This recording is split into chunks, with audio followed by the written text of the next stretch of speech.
초고대 인공지능. 초고대 인공지능이라고 하면은 우리가 뭘 써야 될까요? 떠오르는 것들. 초고대 인공지능이라고 우리가 공부했던 것 중에 떠오르는 키워드는 뭐가 있을까요? LMM?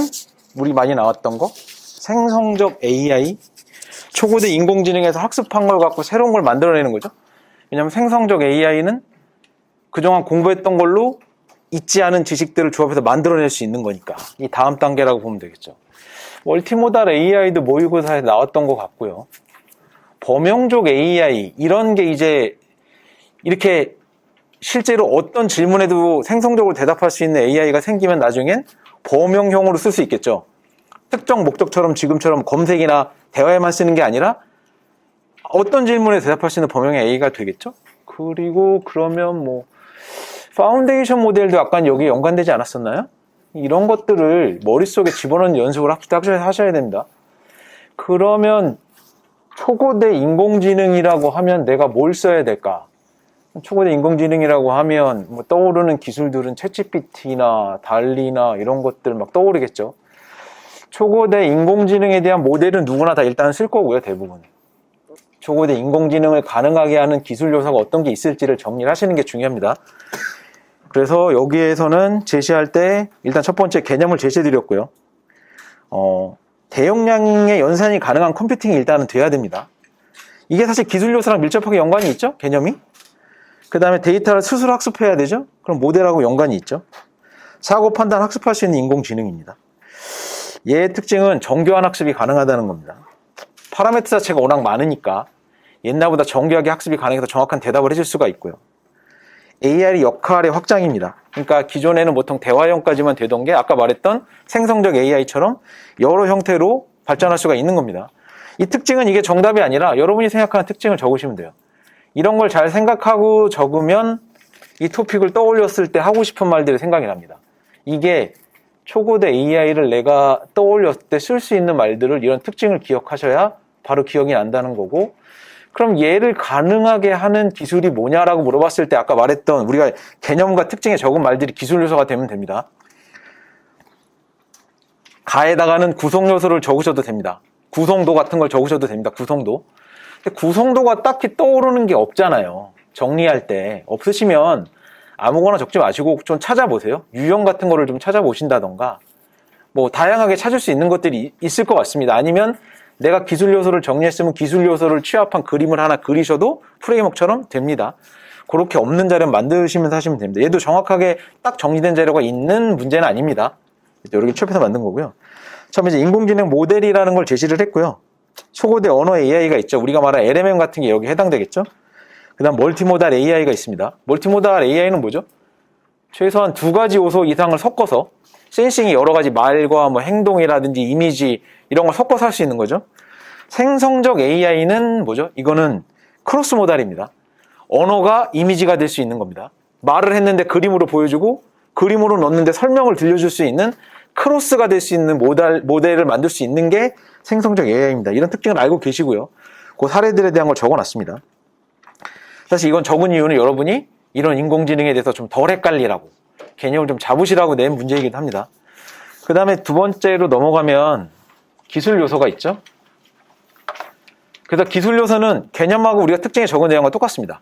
대용량 연산이 가능해야 되거든요. 그러려면 플랫폼이 있어야 돼요. 지금 뭐 KT에서 HAC인가 뭔가 이런 것들을 내놓기도 했는데 그런 건 제품명이라 그거를 바로 기술 요소 쓰긴 그렇고 뭐 설명 안에다 쓰는 건 괜찮겠죠. 클러스터 기반의 AI 하드웨어 플랫폼이라고 썼습니다. 결국은 GPU에 대한 클러스터링이 가능해야 대용량 병렬 처리, 분산 처리가 가능한 겁니다. 그런 게 필요한 거고, 그 다음에 우리가 흔히 알 수 있는 슈퍼랑 양자 컴퓨터 이런 내용들을 적어주면 됩니다. 그 다음에 이런 AI 인프라 외에 프로세서도 필요하죠.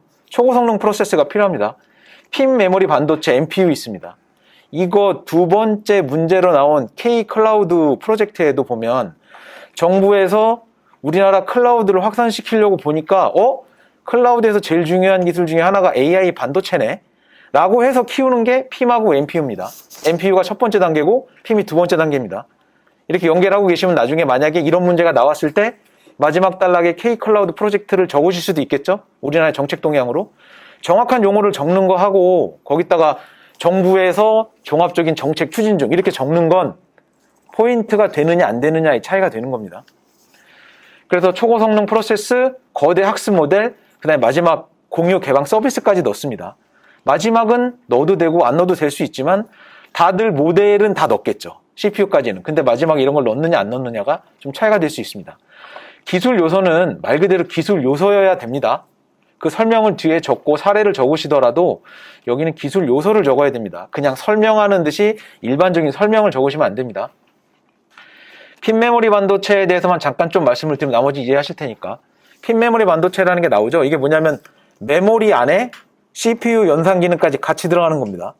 왜 그러냐면 대용량의 데이터들을 빠르게 연산하고 학습하는데 문제가 되는 게 뭐냐면 폰 노이망 구조에서는 CPU가 메모리의 정보를 갖고 왔다 갔다 하죠. 이 시간이 엄청 오래 걸립니다. 저번에 보니까 자율주행차가 1시간에 쌓이는 양이 5테라인가 된다고 그러잖아요. 그거를 빨리 연산을 하는 속도를 개선하지 못한 게 굉장히 문제점이고 그걸 위한 노력을 아직도 계속하고 있는 겁니다. 그거의 대안 중에 하나가 PIM이라는 AI 반도체입니다. 그래서 정부에서도 이거를 우리나라에 양성하기 위해서 엄청 노력을 하고 있습니다. 메모리에 올려놨는데 메모리 상에서 CPU 연산까지 가능하다는 거. MPU 같은 경우는 누르프 칩 딱 비슷한 얘기니까 그런 걸 하나 넣어주시면 될 것 같습니다. 그래서 이렇게 초고대 인공지능이니까 기술 요소는 여기다 넣으시더라도 이런 구분들을 잘 이해를 해서 정리해 놓으시면 여러분이 훨씬 더 깔끔하게 이걸 떠올리실 수 있어요. 인프라가 있고 CPU가 반도체가 있고 중요한 반도체가 있을 거고 모델이 있고 활용하기 위한 API가 있을 거야. 지식 공유를 위한. 이렇게 정리를 해 놓으셔야 나중에 답안이 써지지 슈퍼 양자 컴퓨터, 클러스터 기반 플랫폼 이런 거를 외우셔가지고는 나중에 몇 개는 반드시 빼먹는다. 생각이 안 난다. 그리고 얘네만 외워가지고는 이 위에 있는 설명이나 특징 설명할 때 제대로 된 설명을 하기 힘들다. 그런 걸 꼭 연산하시면서 내가 정리한 내용끼리 연산을 짓는 거에 연계를 짓는 거에 노력을 많이 하셨으면 좋겠습니다. 남은 기간은. 그래서 말로 설명하실 수 있어야 됩니다. 그런 것들을. 그 초고대 인공지능을 이렇게 얘기를 했다면 마지막에는 신기술이잖아요. 신기술은 얘를 발전하기 위한 다음 기술이나 또는 일반적으로 문제점 이런 것들이 있는데 보통 신기술은 문제점에 대한 얘기가 좀 많습니다. 그럼 얘에 대한 문제점이 있겠죠? 거기에 대한 문제점을 쓰시면 됩니다. 중요한 키워드 같은 걸 많이 활용하시면 좋죠. 문제점이 4개인데 4개를 기억하시기보다 앞에 있는 구분 2개처럼 묶어서 기억을 하시면 더 좋다. 그러니까 나도 이렇게 2개 이상 넘어가는 건 항상 그룹핑을 져주는 게 좋습니다. 2개씩. 그러면 앞에 건 이해를 한 용도로 쓰는 거고요. 그건 떠오르는 겁니다. 시험 볼 때. 그러면 뒤에 건 자연스럽게 기술 용어가 나오는 거죠. 게이트키퍼라는 용어가 있죠. 문을 지키고 있는 거죠. 보통 독점적인 플랫폼 업자들이 정보를 유출하지 않고 독점으로 활용하고 다른 사람 사용 못하게 하고 그러다 보면 데이터 이동권이나 데이터 주권 같은 얘기가 대응 방안으로 나오겠죠. 개인정보 규제 위반을 또 감시할 수 있다. 내부적으로. 여기에 대한 것들. 할루시네이션이라는 얘기 많이 나오죠. 착각하게 만드는 거죠. 있지도 않은 정보를 생성적 AI나 초고대 AI 같은 데서 만들어서 얘기하는 거죠. 이런 사례들 많이 있죠. 뭐 세종대왕 노트북 이렇게 치면 뭐 세종대왕이 노트북을 사용했다가 나오는 거 똑같죠. 이런 얘기가 나옵니다. 없지만 만들어내는 겁니다. 얘기가 그럴듯하게. 이런 게 환각현상이라고 합니다. 그 다음에 기본적으로 AI가 가지는 편향성이나 일관성 부족이나 세이프티 감시 같은 게 있습니다. 이런 것들은 아마 예전에 챗GPT 할 때도 대응 방안으로 나왔던 얘기 같은데 이런 걸 잘 정리하셔서 여기다 활용하시면 됩니다. 왜냐하면 초고대 AI 모델 중에 하나가 챗GPT니까. 그렇게 아는 기술을 연계해서 답안을 작성하시면 됩니다.